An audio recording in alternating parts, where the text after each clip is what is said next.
Game number 1. Panoorin natin. Saan magsisimula? Okay, so if you're asking me what the matchup will look like, agawan sa purple buff to for sure. And interestingly, parehas silang nasa off-side ng Lethal Wonder magsisimula. So that's very interesting to me for me to see. Siguro pinoprotektahan din ng Onic.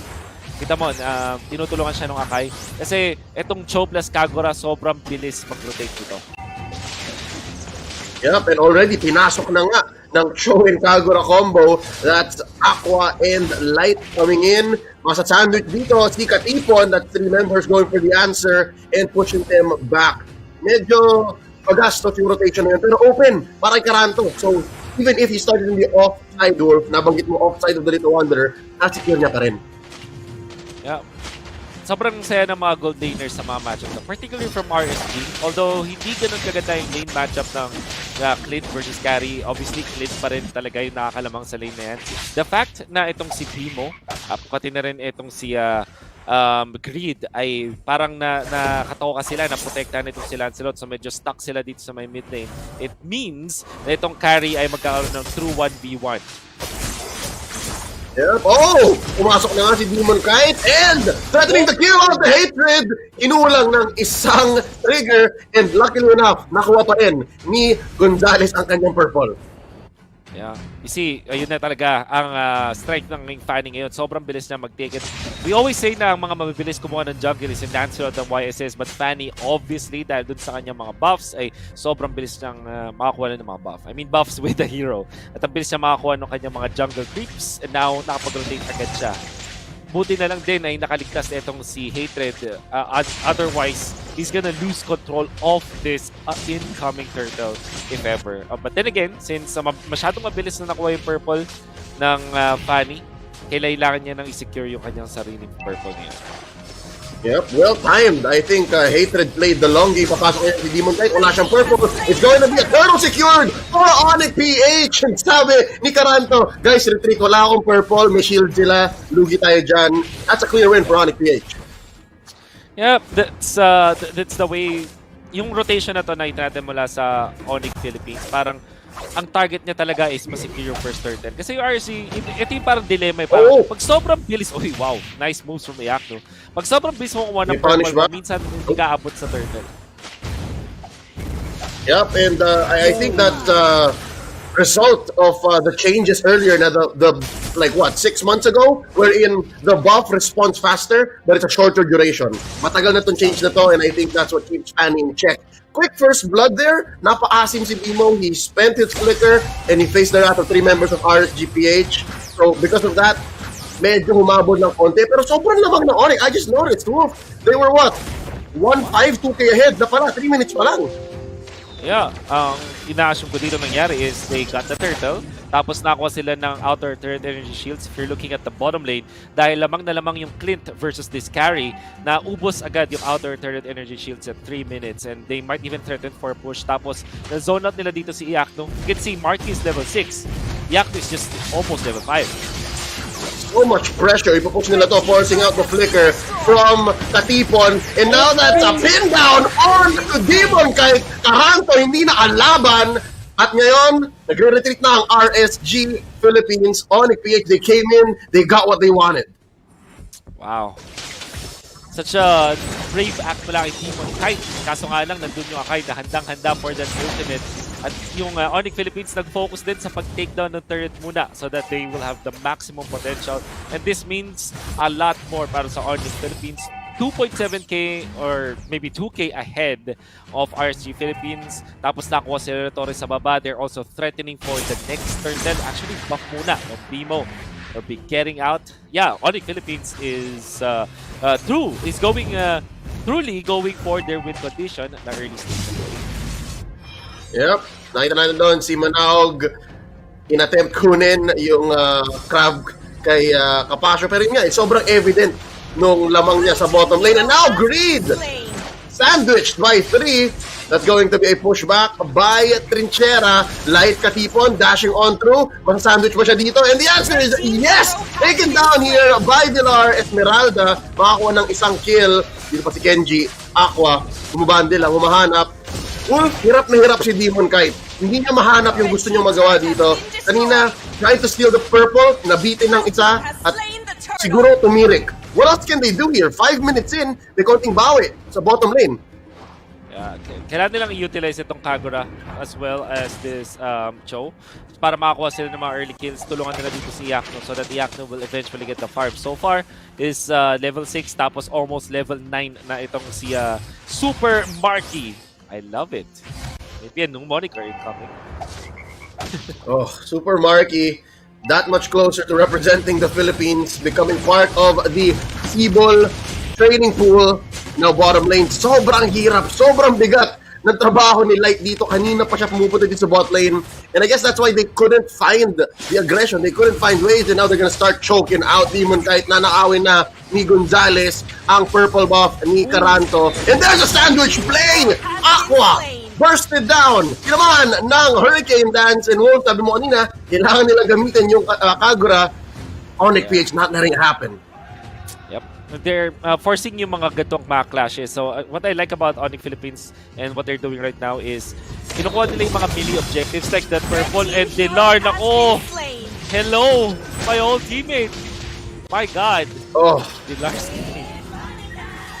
Kami nga pala iniwan mo. This is a very personal match right now happening in the upper bracket game number 1. 4-2, 6 minutes in. 5K gold lead na halos ang Onic Philippines dito and ayaw bumitaw ni Super Marky. Super Marky kapasok sa mga tore. He gets the kills where he can. Actually, wala siyang kill. He's just been taking down turrets all game. And RSG Philippines, hirap na hirap sila. Look at this, there's another fight down bottom. Dalawa ang ina-isolate ni Trinchera. And buhay na buhay pa siya habang nag-push sa top lane, ang Onic. Be very tricky. Ice Queen 1 na dito para kay Greed, which means na ang lakas na nila manghabol. With the help of Dilar, they can really run down the members of RSG Philippines, which means na kapag long drawn yung mga fights, Onic Philippines na ang mas papaboran, lalo na din sa kanilang sustain for RSG. Kailangan nilang manggulat. Gamitin nila itong combo nila. They have Ruby as well as the Cho. Kaya nilang mag-lockdown at pwede nila din mahuli si Hatred if ever. Eventually, look for the counter. Kailangan nilang makancel dito si Bimo yung kanyang Hurricane Dance by maybe reserving the cheat code though. Para din mapigilan yung Hurricane Dance nga na yun. So, ang dami kailangan gawin ng RSG Philippines but sabi nga nila, this is still winnable. Meron pa rin silang late game carry na itong carry nila. So, that's what they're backing on. We're sitting at the 8-minute mark and naging Lord na ang ating turtle. Hindi na hinabol ni Hatred yon. And look at this, Wolf! Si Bimo! Si Ian Serio, tinuwa, sobrang confident niya. Sobrang alam niya na siya yung pivotal point na pag hindi niya napigil itong Akay na to, walang magagawa ang RSG Philippines. This is just confidence through the roof. Yeah, exactly. Ramdam na ng Onic Philippines yung strength on their lineup and this is what they need to do. It still is in the mid game, diba? So, if I'm not mistaken, hindi nila kinuha yung turtle. Hinayaan nila mag-Lord. So, what happens here is, dahil dun sa mga patch changes nga natin, since Lord now spawns at 8 minutes, kapag pinatay mo yung turtle ng around mga 7 minutes, 40 or 50, matagal pa mag-spawn yung Lord. So now, Onic Philippines wants to maybe eliminate lahat ng mga outer turrets, mga inner turrets, and eventually get that inhibitor. Pero because of the level 1 Lord, baka hindi pa rin nila makuha at matagal din ng turtle spawn. So, Onic Philippines, nakuha pa nila dominant size by Kenji. Ito yung sobrang kailangan ng RSG Philippines and now they get it. Yep, there's a chance now that they can quell the sustainability. Siguro mid-duration engagements, baka may chance na ngayon ng RSG Philippines. Some good news for Onic, top lane, napaputok na nila yung inhibitor defense shield. So, Lord marching in, perfect timing yan. So, pwede nang hanapan ng laro dito ng Onic and they might play very fast. Well, this is a very fast game. Bottom lane, Falling Star Moon already used by Dilar and they're just sinking the waves. Bottom lane, ang laki ng flow niya, no? Look at that. Yep. So, ang daming sasagutin dito ng RSG Philippines. Almost na magkakasabay lahat ng mga lanes. It's well executed mula sa Onic Philippines. Kapahirap gawin. But it looks so magical when you see it.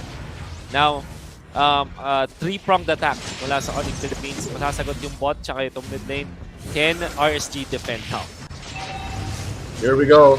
Let's see. Wala nang burst damage dito sa torrent ito. The inhibitor's gonna fall. There's the jump in by Dilar. Marky Capasio. Binasag yung torre. Munti ka na doon. Si Baloy. And they're gonna go in. Wave the Dragon onto Hatred. Katipon gets the kill. Bottom lane inhibitor.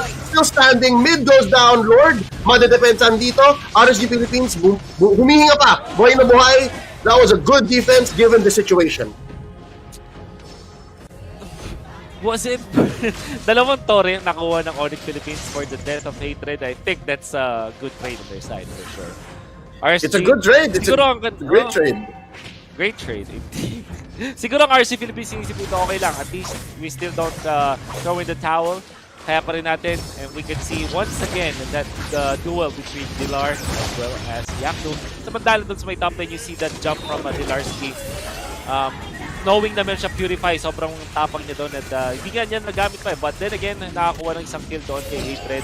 But this opened up a lot para sa Onic Philippines. Biglang nagkaroon ng ghosting na din. Ito si Marky, sabi dito is, I don't even need my Purify. Wala naman din with the Dragon, so makapag-push talaga ako. So Onic Philippines got the better end of the deal. But RSG Philippines, meron pa rin naman silang mga tore ngayon. They still have their base intact. They have to wait na lumakas na tong carry ni Yakno and then eventually try to outlast Onic Philippines. We haven't still seen Kenji activated. Ang daming kailangan pang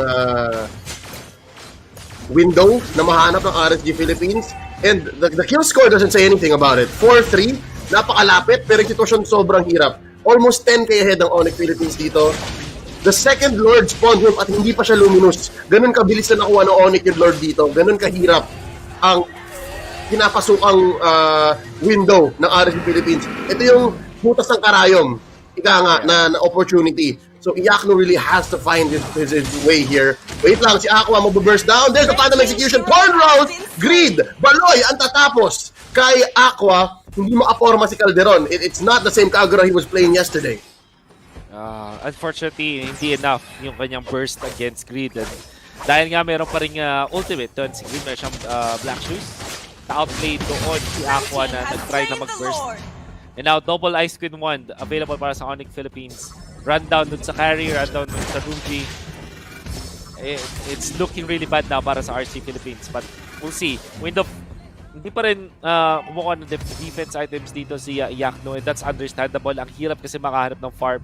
He's at 7.2k, which is 1k below dun sa position 4, dun sa mid lane ng Onic Philippines. And may almost 2 items ang kanyang hahabulin kontra dito kay Super Marky. Yeah, hindi na yun yung sa totoong laban eh. Hindi na yung 1v1 eh. Yakno is playing against time. And bottom lane is gonna fall. Light pumasok sa may likod. Gets a TikTok. Way of the Dragon finishing off Super Marky. Isa pang kill. Babagsak din dito si Vito. 2 for 1 so far. Buhay na buhay pa. Pero yung Lord, bumanat na dito sa base. And just like that, all falls down. Mahanap yata ni Bong yung window niya. Wolf. That's 4 for 1 trade on the side of RSG Philippines. Onic retreating right now. Si Dilar na lang ang natitira. Anong nangyari doon?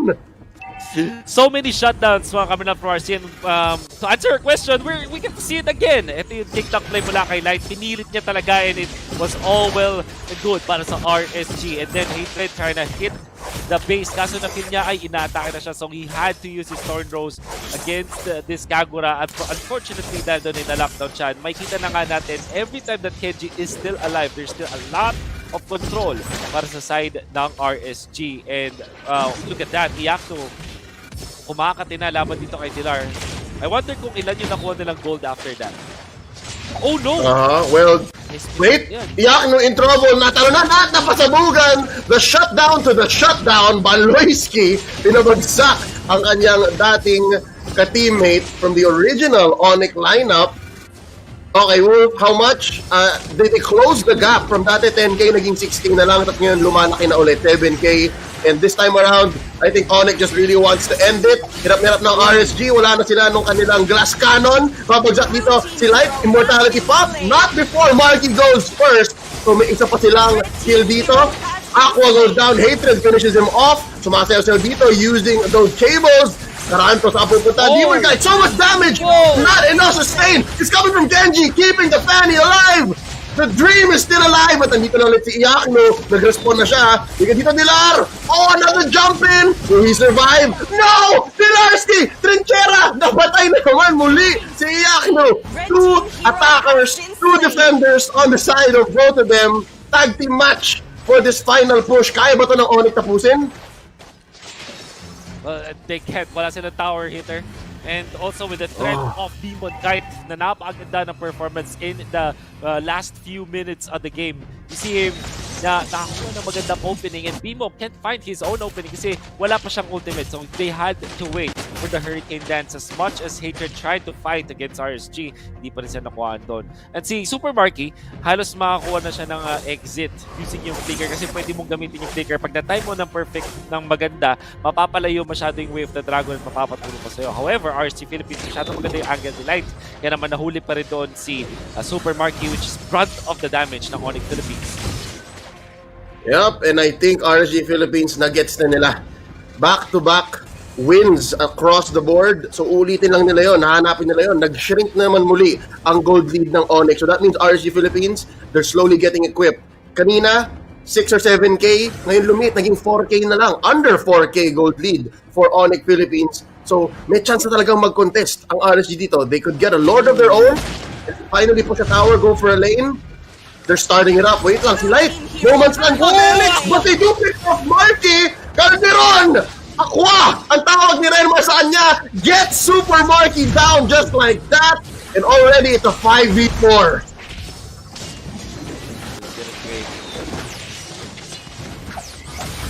This is a scramble, oh. Hard to contest. Sobrang importante ni Marky. A lot of damage he's putting on the board and it's not enough. Both these teams know na hindi kanila to kasi kailangan mag-manage ng RSG Philippines ng waves. Yeah, so Onic Philippines, fortunately for them, naka-flow lahat ng lanes nila against RSG Philippines, which meant na yung death ni Marky doon, hindi ganun ka laking detriment para sa Onic Philippines. Ang ganda rin ng pagka-manage nila ng Lord na hindi nila ganun kinigay. They still maintain influence around the Lord area para dalawang beses mag-isip yung RSG Philippines, will they go for the Lord or will they go for the defense? Sabi ni defense, sabi din ni Demon Knight, push siya ng top lane, will just report back out.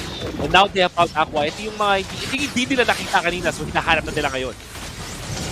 Here we go. Aqua again.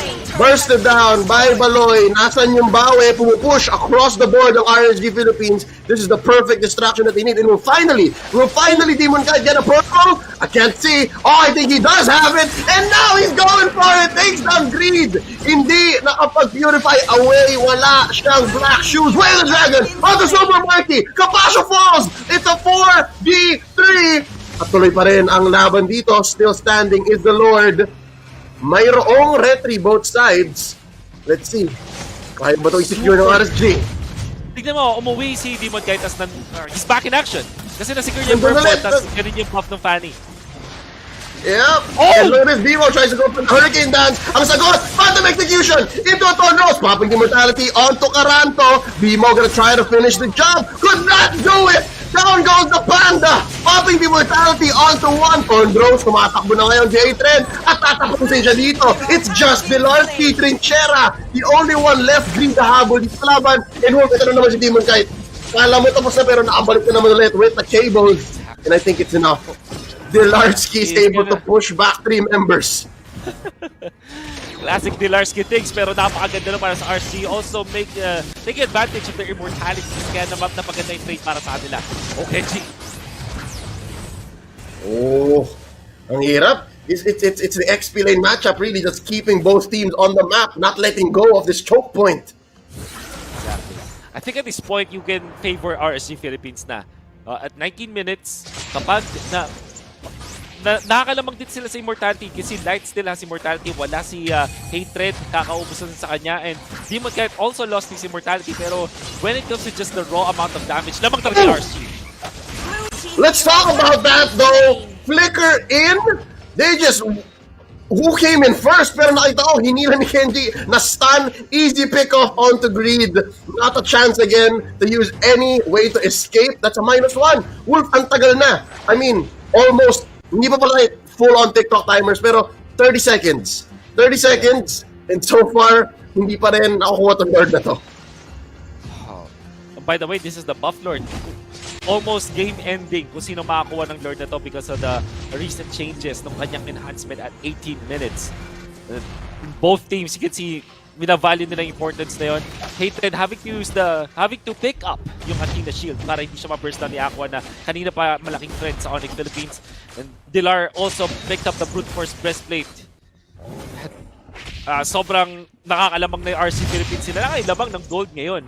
They also have the strength when it comes to the scalability. So mas maganda yung late game para sa side ng RSG Philippines, no matter what happens. And at this point, mukhang freely na rin nakakakilos dito si Demon Kite. I think kung i-gradean natin itong Fanny performance si Demon Kite, nasa 90 out of 100 or even 95 out of 100. Taas nun. 90, so para siyang A-. Konti na lang. At 5-1-3, no? 5 stacks on that Festival of Blood. Hindi mo rin masisi na kahit na nandun ka sa loob ng Hurricane Dance at umiikot-ikot ka lang, you still get it. And now here's one engagement. Dragon. Way of the Dragon, that is, on at Tobimo. Kenji flickering out.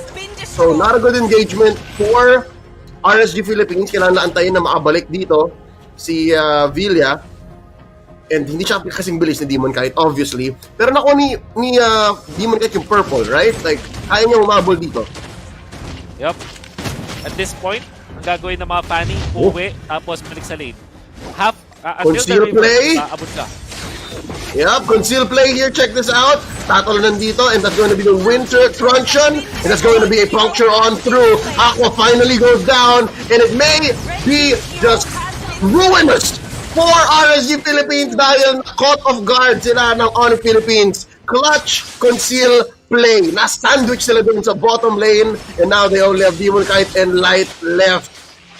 Mapapapang immortality dito ni Katipon. Demon Kite mag-isang dedepensa, pero wait lang, nakuha niya ba dito sa choke point? Not enough targets.